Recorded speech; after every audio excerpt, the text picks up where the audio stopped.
Na segunda metade dos anos 1800, a política da Europa tinha a França como uma monarquia republicana que havia sido instaurada após a queda de Napoleão Bonaparte. Era então governada pelo sobrinho Napoleão III, que fora responsável por uma certa estabilidade, porém não havia conseguido recuperar o prestígio e a força militar que a França tinha durante as guerras napoleônicas. No norte da Europa ainda prevalecia a colcha de retalhos de reinos de língua alemã, liderados pelo maior deles, o Reino da Prússia, a noroeste, mas também reinos da Bavária, Reino de Württemberg, Grão-Ducado de Baden, Grão-Ducado de Hesse e a Confederação dos Reinos Alemães do Norte, que compreendia 22 pequenos reinos. Por uma questão de rivalidade e equilíbrio geopolítico da Europa, as maiores potências da época, como a França, o Império Austro-Húngaro, que havia sido formado para fazer frente às guerras napoleônicas e que também, além da Áustria e da Hungria, compreendia o Reino de Veneza e estados eslavos dos Balcãs. Embora o Reino da Áustria também fosse de língua alemã, já era um estado grande e poderoso e associado ao Império Austro-Húngaro, de modo que também tinha o desejo de unificar os reinos alemães, só que sob a sua égide, o que a colocava como rival da Prússia. Estes posicionamentos antagônicos também causaram o confronto militar da Guerra Austro-Prussiana, ou a chamada Guerra Alemã. Também o Reino da Inglaterra e o Reino da Espanha, todas essas potências europeias temiam pela formação de um grande e poderoso Estado alemão unificado. Otto von Bismarck, na ocasião primeiro-ministro da Prússia e a serviço do rei Guilherme I, era o chefe do governo e comandava os assuntos políticos do Reino da Prússia. Ele sonhava em unificar os reinos alemães e constituir uma grande Alemanha, ou o segundo Reich, já que o primeiro Reich havia sido o Sacro Império Romano Germânico. O pivô da confusão e o pretexto para a Prússia e outros reinos alemães declararem guerra à França fora a discussão sobre a sucessão do trono espanhol, que poderia ser preenchido, segundo as heranças monárquicas das famílias europeias, por um alemão. Porém, a França se opunha ferozmente a isso. Após provocações de ambos os lados dos reinos, tanto franceses como alemães, a França declara guerra à Prússia na segunda metade do ano de 1870 e deflagra a Guerra Franco-Prussiana. Estando a Prússia melhor preparada, já que os reinos alemães estavam indo bem com a industrialização que ocorria no norte da Europa, ela já entrou no conflito em melhores condições de lutar e acabaram impondo humilhante derrota aos franceses, que além de poder comandar a tão temida unificação dos reinos alemães, também tomou da França os reinos da Alsácia-Lorena, região que pertencia à França e era rica em carvão e minério de ferro, e importantes para o desenvolvimento industrial da França, e também impôs pesada multa de guerra contra os franceses, de 5 bilhões de francos. A grande derrota da França, onde perdeu mais de 130 mil soldados contra 28 mil dos prussianos, se deu na Batalha de Sedan, onde Napoleão III, que comandava pessoalmente as tropas francesas, fora capturado e com isso deposto do cargo de imperador, sendo que a Prússia impôs à França a instituição da Terceira República. Já que a França e a Áustria haviam sido derrotadas pelas forças militares da Prússia, e sendo elas as principais opositoras da formação de um Estado alemão unificado, a oficialização da criação do tão sonhado Império Alemão se deu mediante a assinatura de tratado em Frankfurt, em 10 de maio de 1871. Isto causou fortes ressentimentos na sociedade francesa, cujas tensões viriam à tona no futuro. A derrota humilhante da França frente aos prussianos e a prisão do imperador Napoleão III novamente provocaram inquietação e manifestações populares pelas ruas de Paris. Com o imperador preso, a França foi obrigada pelos prussianos a instituir um governo provisório liderado por Adolphe Thiers, que era favorável aos prussianos e que adotou, segundo a população, uma atitude covarde e benevolente frente à Prússia vencedora. Novamente, as ruas de Paris se encheram de manifestantes violentos e exaltados, na maioria operários das fábricas dos burgueses que já estavam bem doutrinados com as ideologias socialistas do Conde de Saint-Simon, Robert Owen, Friedrich Engels e Karl Marx. Colocando para correr de Paris as autoridades deste governo provisório e instalando então um governo local denominado a Comuna de Paris, governaram a capital francesa por 70 dias e reivindicavam ensino gratuito e obrigatório, direito à apropriação das fábricas dos burgueses pelos operários e prorrogação do prazo do vencimento dos aluguéis a serem pagos pelos funcionários que trabalhavam sob pagamentos baixos, alta carga horária de trabalho e condições de saúde e segurança precários. Isto resultou num confronto terrível entre as forças voluntárias populares da Comuna de Paris contra o exército francês, dessa vez apoiado pela Prússia, onde calcula-se em 25 mil mortos e mais 15 mil presos. Porém, movimentos, sindicatos, cooperativas e partidos políticos de toda a França, bem como de toda a Europa, viram no ato insurgente da Comuna de Paris uma referência de que é possível o proletariado tomar o poder, onde a Comuna de Paris fora considerada a primeira instituição que impôs um governo popular de toda a história. Após estes graves incidentes políticos que mais uma vez teve a França como palco central, seguiu-se a partir de 1870 uma fase de recessão econômica, mas que produziu um fenômeno resultante da famosa lei da oferta e procura. Com os baixos salários e o desemprego, as fábricas dos burgueses produziam e vendiam cada vez menos, de modo que foram forçados a baixarem os preços, as margens de lucro, e este fenômeno acabou se espalhando por praticamente toda a Europa e até para as colônias na África e na Ásia. Passados 10 anos, ocorrera então uma situação de equilíbrio entre os agentes econômicos, como a redução da margem de lucro, a estabilidade das moedas, melhora do poder de compra das classes operárias e a economia da maior parte dos países europeus e dos Estados Unidos começaram a crescer. Isto fez as tensões geopolíticas da Europa relaxarem, de modo que o continente europeu, bem como os Estados Unidos, viveriam um período de final do século XIX sem guerras, onde esta fase seria apelidada de Belle Époque. No campo da educação e da ciência, avanços foram conquistados à medida que o ensino era democratizado e as invenções produzidas pelos cientistas iam sendo lançadas no mercado e melhorando a qualidade de vida da população.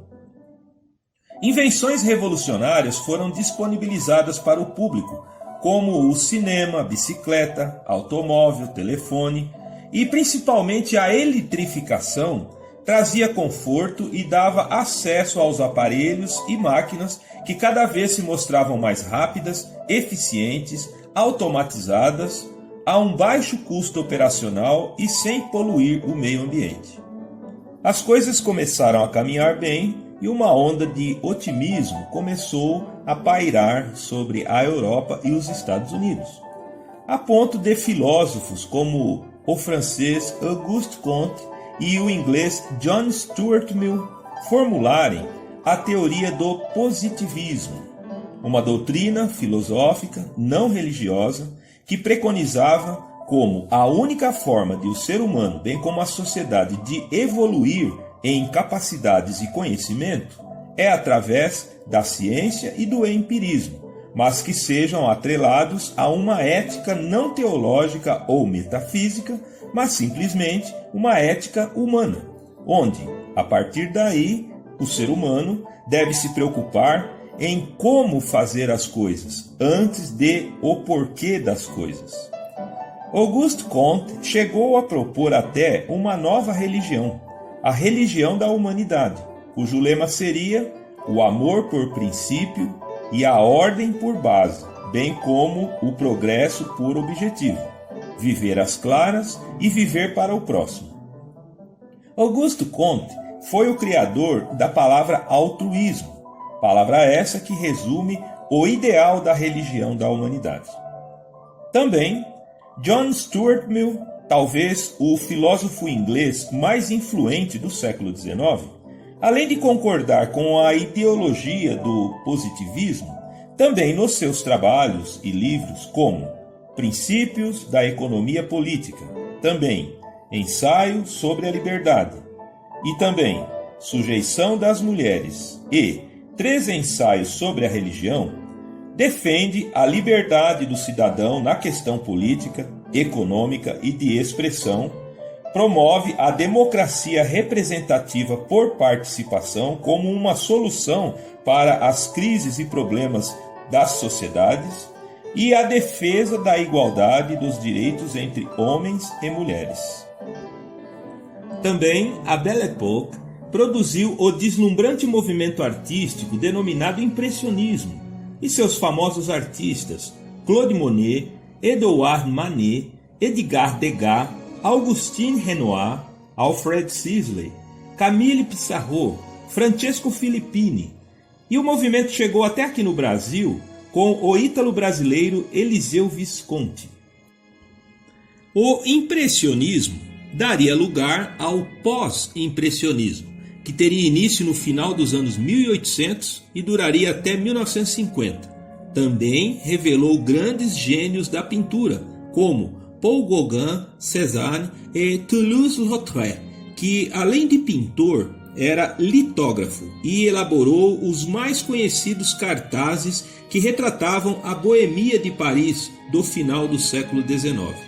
Tais artistas lançaram as bases para a arte moderna do século XX e talvez o seu expoente máximo tenha sido Vincent van Gogh, holandês que passou pela Bélgica, mas foi morar em Paris, onde entrou em contato com grandes pintores da época como Gauguin, Monet, Renoir, e levava uma vida conturbada, pois sofria de problemas psiquiátricos, de modo que, enquanto em vida, não teve o seu talento reconhecido. Somente depois de sua morte, por suicídio, que foram identificar a genialidade deste artista, onde ele soube retratar nas suas pinturas os seus momentos, seus pensamentos, tormentos interiores e estados de espírito. Pintou ao todo 860 quadros e hoje são considerados os mais caros e preciosos da história da arte. Este movimento artístico abandona o rigor e o empenho demonstrado na arte renascentista que visava a máxima aproximação da pintura com a realidade, como se fosse uma foto, e realçava a interação da luz com a paisagem, os objetos e as pessoas. Foi também na esteira da Belle Époque que surgiram os cabarés alemães e franceses, inaugurando a vida noturna ou a boemia, sendo o mais famoso deles o Moulin Rouge de Paris, onde surgiu o Ballet Cancan, que tornou-se popular em toda a Europa e Estados Unidos. O balé Cancan serviu de inspiração para muitos pintores impressionistas, como Toulouse-Lautrec, e o Moulin Rouge sobrevive em Paris até hoje.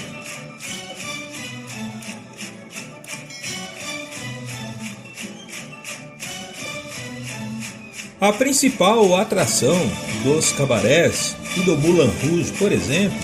era apresentar um ambiente alegre, agradável, descontraído e artístico,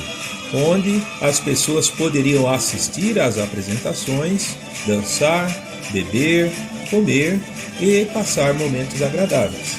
É apenas no Brasil que a expressão cabaré tem a conotação de casa de prostituição. Após a Revolução Francesa e a recessão surgida após a Guerra Franco-Prussiana, os grandes chefes de cozinha, que antes trabalhavam para as monarquias, os nobres e os burgueses, agora desempregados, se viram obrigados a empreenderem seus próprios negócios, os chamados bistrôs, onde, na frente de suas próprias residências e com a ajuda dos familiares, forneciam refeições de qualidade, mas sem serem anunciadas numa carta, e sim informados pelos proprietários. A Belle Époque fez esses tipos de negócios se proliferarem e prosperarem em Paris. A principal mudança de comportamento que a Belle Époque produziu num primeiro momento na Europa, depois Estados Unidos e depois as grandes cidades ao redor do mundo, fora o hábito de sair à noite para frequentar cinemas, teatros, balé cancan, cabaré, lanchonetes, bares, enfim. As pessoas saíam tarde da sua diversão, às vezes adentravam altas horas da madrugada e tinham a necessidade de se alimentar. Foi então que Thomas Buckley, em 1893, em Massachusetts, nos Estados Unidos, decidiu alugar um vagão que ficava estacionado em frente a uma esquina onde tinha um cinema. Ele deu a ideia para muita gente, que depois resultou nos famosos e típicos diners americanos, que apresentam inclusive um formato e um design característico. Também Walter Scott, um jovem que trabalhava num jornal em Rhode Island e que gostava de criar sanduíches e vendê-los para os colegas de trabalho, decidiu montar em uma carroça, equipada com utensílios e equipamentos, para fazer sanduíches e vendê-los de forma ambulante. Em pouco tempo, as cidades da costa americana, principalmente da costa leste, estavam repletas de carrocinhas que passavam em frente aos cinemas, teatros, casas de show para faturarem alto. Essas iniciativas deram origem à proliferação das lanchonetes, hamburguerias e seria o embrião do futuro fast food. E também concorreram para colocar o lanche de hambúrguer e hot dog entre os preferidos dos americanos. Também deram a ideia para a chamada comida de rua, vendida nos carrinhos nas esquinas, tão popular e frequente no mundo todo. Foi também no contexto da Belle Époque que surgiu a Art Nouveau, ou a Arte Nova, que apareceu simultaneamente na Inglaterra, Alemanha, França e demais países da Europa, bem como Estados Unidos e depois grandes centros do mundo. Embora sendo um movimento artístico, não se restringia apenas à pintura, mas às decorações, à arquitetura, objetos ornamentais, afrescos, cerâmicas, vitrais, ornatos e produtos industrializados como os vasos, estátuas, lustres, gravuras e várias outras utilidades decorativas. Muitos restaurantes que funcionam até hoje tiveram seus projetos arquitetônicos concebidos na Belle Époque a partir dos anos 1890 e sob o conceito de Art Nouveau, onde hoje estão espalhados por toda a Europa e são verdadeiros monumentos a essa época, como, por exemplo, o restaurante La Fermette Marbeau, em Paris. Também em Paris, o Bouillon Julien, e o famoso Le Train Bleu, ou o Trem Azul, que fica no saguão de uma estação do metrô de Paris, que é um monumento histórico tombado desde 1972. A outra verdadeira instituição surgida na França, na Belle Époque, que perdura até hoje, é o Guia Michelin, um guia turístico lançado pela primeira vez na virada do século XIX para o século XX pelo fabricante de pneus francês Michelin, cujo objetivo era estimular as viagens e passeios automobilísticos, que estavam virando moda já naquela fase. Os automóveis já eram fabricados em série e estavam se popularizando cada vez mais. Este guia de referência para hotéis e restaurantes é o mais respeitado no mundo até hoje, e a sua classificação de 1 a 3 estrelas para restaurantes significa o sonho ou o pesadelo de muitos chefes de cozinha e donos de restaurantes.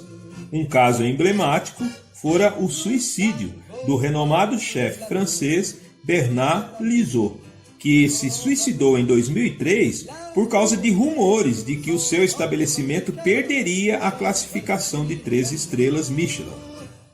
Hoje em dia, o Guia Michelin cobre toda a Europa, cidades grandes dos Estados Unidos, Japão, China, Rio de Janeiro e São Paulo.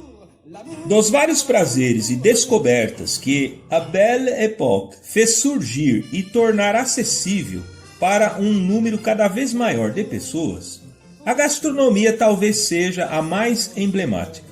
Então, nessa esteira, surge a mais famosa escola de gastronomia francesa do mundo, a Cordon Bleu, traduzindo, a Fita Azul.